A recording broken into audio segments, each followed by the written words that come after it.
எல்லோருக்கும் வணக்கம். Welcome to ஃபுட்மா சமையல். இன்னைக்கு ஃபுட்மா சமையலில் என்ன சமையல்ல நல்ல காரசாரமான மட்டன் மசாலா, அதாவது மட்டன் தொக்கோட செய்முறை தான் இந்த வீடியோவில் பார்க்க போகிறோம். காரைக்குடி ஸ்டைலில் எப்படி இந்த மட்டன் தொக்கை செய்யலான்னு இந்த வீடியோவில் செஞ்சு காட்ட போகிறேன். கண்டிப்பாக வீடியோவை முழுமையாக பாருங்கள்.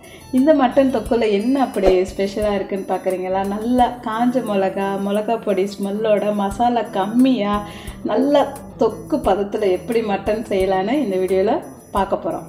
இப்போ நம்ம இந்த மட்டன் தொக்கு பண்ணுறதுக்கு 300 கிராம் அளவு மட்டன் வாங்கியிருக்கேன். எலும்பு கறியோடு சேர்த்து தான் வாங்கியிருக்கேன். நல்லா ஒரு 4 தடவை கழுவி எடுத்துட்டு வேக வைக்கக்கூடிய குக்கரில் சேர்த்துருங்க. ஒரு 5-6 சின்ன வெங்காயம், ஒரு சின்ன துண்டு இஞ்சி கல்லை இடிச்சிட்டு சேருங்க. மிளகு பாருங்கள், 1 டீஸ்பூன் அளவு மிளகு சேர்த்துக்கோங்க. அப்போ தான் நல்லா மட்டன் செரிமானத்துக்கு உதவும். மஞ்சள் பொடி, பட்டை, பிரியாணி இலை, ஒரு கொத்து கருவேப்பிலை, உப்பு ஒரு 1/4 அளவு மட்டும் சேர்த்துக்கோங்க. இல்லைன்னா கறி வேகாது. தண்ணி 200லேருந்து 250 ml அளவு ஊற்றிக்கலாம், உங்கள் குக்கரோட அளவுக்கு ஏற்ற மாதிரி. கறியோட வேக்காடுன்னு பார்த்தீங்கன்னா நான் இன்றைக்கி 8 விசில் வச்சு எடுத்திருக்கேன். நீங்கள் கறி வாங்கும் போதே கறி கடையில் கேட்டுக்கோங்க, கறி எத்தனை விசில் அளவுக்கு தாங்கணும். நல்லா தொக்கு பண்ணுறதுக்கு அடிகனமான பாத்திரமாக எடுத்துக்கோங்க. அப்போ தான் கீழே அடி பிடிக்காமல் இருக்கும். தொக்கு பண்ணுறதுக்கு நான் இன்றைக்கி கடலெண்ணெய் தான் யூஸ் பண்ண போகிறேன். எண்ணெய் சூடானதுக்கப்புறம் சின்ன வெங்காயம், ஒரு 10 சின்ன வெங்காயம் சேர்த்து எண்ணெயில் இது மாதிரி நல்லா கலந்து எடுத்துக்கோங்க. சின்ன வெங்காயோட ஃப்ளேவரு இந்த மட்டன் தொக்குக்கு ரொம்ப சூப்பராக இருக்கும். காஞ்ச மிளகா ஒரு 3 மிளகா சேர்த்துருக்கேன். நல்லா வதங்கினதுக்கப்புறம் தனியாக ஒரு பாத்திரத்தில் எடுத்து வச்சிடலாம். அதே எண்ணெயில் 1 டீஸ்பூன் அளவு சோம்பு நல்லா பொரிஞ்சதுக்கப்புறம் ஒரு சின்ன துண்டு பட்டை, பிரியாணி இலை, ஏலக்காய் 4 ஏலக்காய் சேர்த்துருக்கேன். நல்லா வாசமாக இருக்கும். ஒரு கொத்து கருவேப்பிலை.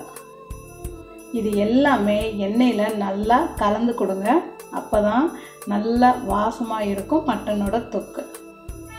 வெங்காயம் பார்த்தீங்கன்னா ஒரு மீடியம் சைஸாக இருந்தால் 3, நல்லா பெருசாக இருந்தால் 2 வெங்காயம். இந்த வெங்காயம் தான் மட்டன் தொக்கோட அந்த கன்சிஸ்டன்சிக்கு ரொம்ப முக்கியம். இந்த அளவுக்கு வெங்காயத்தை வதக்கி எடுத்துக்கணும்.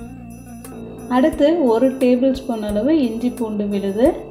தோலெல்லாம் நீக்கிட்டு அதுக்கப்புறம் அரைச்சி சேருங்க. தோலோடு சேர்க்கக்கூடாது. நல்லா கைவிடாமல் கலந்து எடுக்கணும், இல்லைன்னா அடி பிடிச்சிடும். நல்ல பெரிய பழுத்த தக்காளி 1, சின்னதாக இருந்தால் 2 தக்காளி சேர்த்துக்கலாம். கைவிடாமல் ஒரு 2 நிமிஷத்துக்காவது கலந்து கொடுங்க.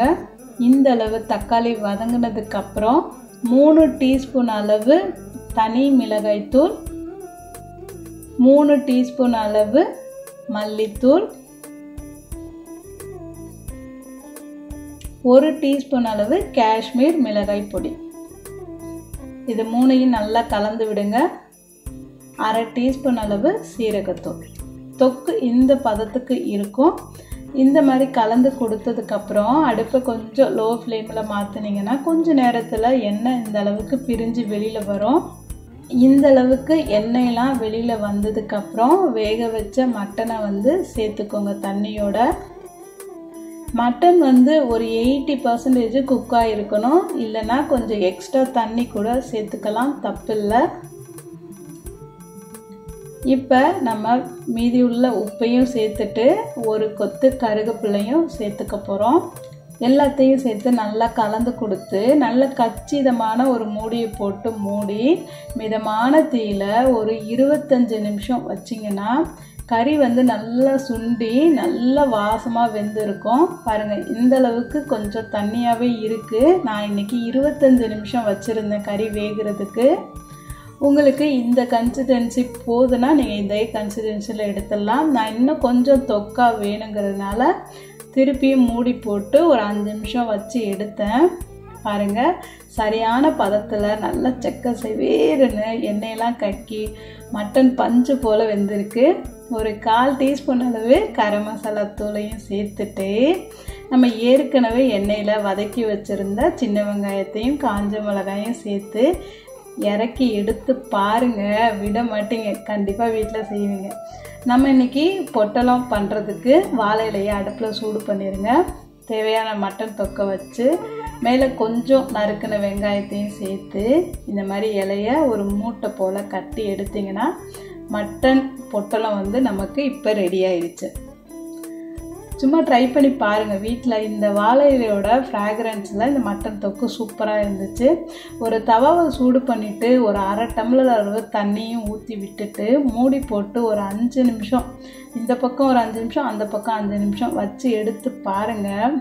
கமகமன்னு வாசமான மட்டன் தொக்கு மசாலா ரெடி ஆயிடுச்சு. கண்டிப்பாக கம்மிங் சண்டே இந்த மட்டன் தொக்கு ரெசிபியை வீட்டில் செஞ்சு பாருங்கள், விட மாட்டீங்க. நன்றி.